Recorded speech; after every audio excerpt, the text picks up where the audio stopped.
10th biology के अंतर्गत परिवहन तंत्र का अध्ययन करेंगे।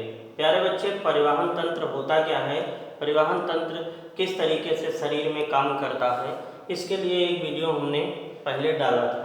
आज हम अध्ययन करेंगे कि परिवहन तंत्र की क्या विशेषता है। बच्चों, हम जानते हैं कि हमारे शरीर में पाचन की क्रिया जब होती है तो जो भोज्य पदार्थ ग्रहण किया जाता है उस भोज्य पदार्थ का अवशोषण होता है और अवशोषण होकर वह प्रत्येक कोशिकाओं तक पहुंच जाता है। जैसे मान लीजिए हमने भोजन में कार्बोहाइड्रेट ग्रहण किया तो कार्बोहाइड्रेट का पाचन होगा और वो सरल कार्बोहाइड्रेट में टूट जाएगा और इसके पश्चात ऑक्सीजन की उपस्थिति में जो भोज्य पदार्थ है वह टूटता है और उससे ऊर्जा मुक्त होती है, एनर्जी रिलीज होती है, जिससे हम विभिन्न काम करते हैं।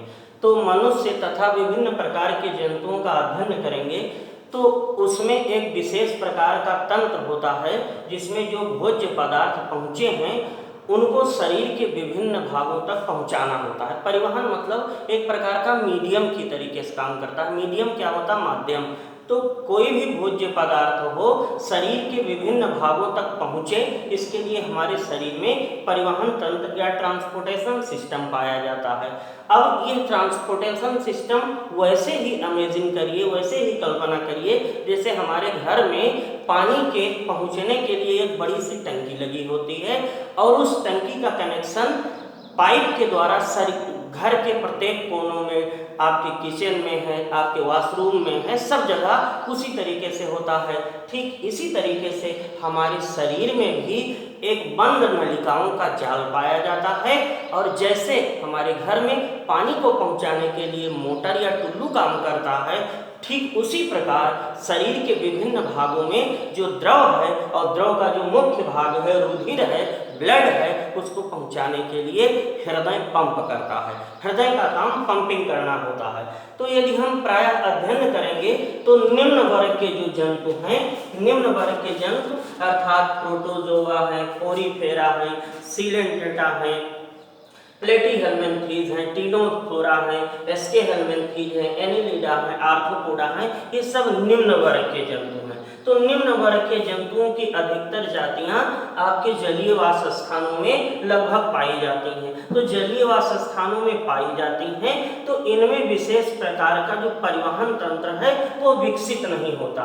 शरीर के सतह के द्वारा, मतलब बॉडी सरफेस, जो शरीर का सतह होता है, जैसे मान लो कि अमीबा बनाए तो अमीबा के शरीर के सतह के द्वारा जो पोषक पदार्थ हैं वह कोशिका के अंदर प्रवेश कर जाते हैं। इसी तरह प्रोटोजोआ में अमीबा है, कोरीफेरा के अंतर्गत साइकान है जो समुद्री जंतु हैं, सीलेंट्रेटा में हाइड्रा है, प्लेटीहेल्मिन्थीज में टैपवार्म है और टीनोफोरा में कॉम जेली है, एस्केहेल्मिन्थीज में एस्केरिस है, एनिलिडा, मतलब एनिलिडा के अंतर्गत जा करके जो निम्न वर्ग के जंतुओं का समूह है, वर्ग है, उसमें एनिलिडा के अंतर्गत केचुआ, अर्थवार्म देखा होगा केचुआ, तो केचुआ का जो रुधिर होता है उसमें ब्लड वैस्कुलर सिस्टम अर्थात रुधिर परिवहन तंत्र धीरे धीरे विकसित होगा। जब आप कभी केचुआ का डिसेक्शन करें या आपके पैर के नीचे पड़ जाए केचुआ तो आप देखिए उसका जो रुधिर होता है वो मटमैले रंग का दिखाई देता है। क्यों? क्योंकि उसका रुधिर में जो हीमोग्लोबिन पाया जाता है वो प्लाज्मा में डिजॉल्व होता है,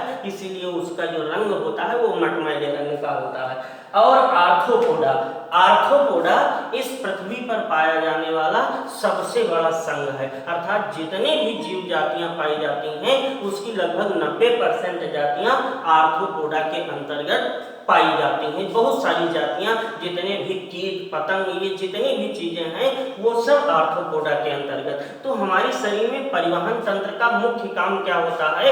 मुख्य काम परिवहन तंत्र का होता है गैसों का परिवहन। गैसों का परिवहन मीन्स कि हमारे शरीर में जो गैस है, मतलब ऑक्सीजन ग्रहण करते हैं और कार्बन डाइऑक्साइड शरीर से बाहर निकालते हैं, तो इसके लिए परिवहन तंत्र की आवश्यकता होती है, मतलब इसी का परिवहन होता है। और नंबर दूसरा, भोज्य पदार्थों का परिवहन, मतलब जो हमने भोजन ग्रहण किया है वह भोजन पाचन की क्रिया के फलस्वरूप सरल अवयवों में टूटा है। मीन्स जो भोज्य पदार्थ ग्रहण करते हैं, दाल चावल रोटी सब्जी, वह सब जटिल है और जब वह टूटता है तो सरल भागों में टूटता है और उससे फिर पोषक पदार्थ जैसे कार्बोहाइड्रेट टूटेगा तो उससे ग्लूकोज बनेगा, डाइसैकराइड बनेंगे, प्रोटीन टूटेगा, अमीनो अम्ल बनेंगे, वसा टूटेगा तो वसीय अम्ल बनेंगे। ये सरल भोज्य पदार्थ प्रत्येक कोशिकाओं तक पहुंचना, जिससे शरीर की विभिन्न प्रकार की जैविक क्रियाओं का संचालन हो पावे। तो इसीलिए हमारे शरीर में एक परिवहन तंत्र की आवश्यकता होती है। जो जंतु विकसित होते हैं जैसे मनुष्य है तो उसमें विकसित प्रकार का परिवहन तंत्र पाया जाता है, और जो शरीर जिनका विकसित नहीं होता है, निम्न वर्ग के होते हैं, उनमें परिवहन तंत्र इतना ज़्यादा विकसित नहीं होता, क्योंकि उनकी शरीर की सतह के द्वारा ही भोज्य पदार्थों का आसानी से संवहन अर्थात उनके शरीर में ये चीज़ें पहुंच जाती हैं। तो इसके बाद हम ब्लड और उस रुधिर वाहिनियां, लसिका, ये परिवहन तंत्र के जो मुख्य घटक हैं और हृदय की संरचना का अध्ययन करेंगे, और हम देखेंगे कि किस तरीके से रुधिर होता, उसके क्या घटक होते हैं, किस तरीके से रुधिर वाहिनियों का बंद जाल हमारे शरीर में फैला होता है, और किस तरीके से हृदय उस रुधिर को पंप करके और शरीर के विभिन्न अंगों में पहुंचाने का कार्य करता है।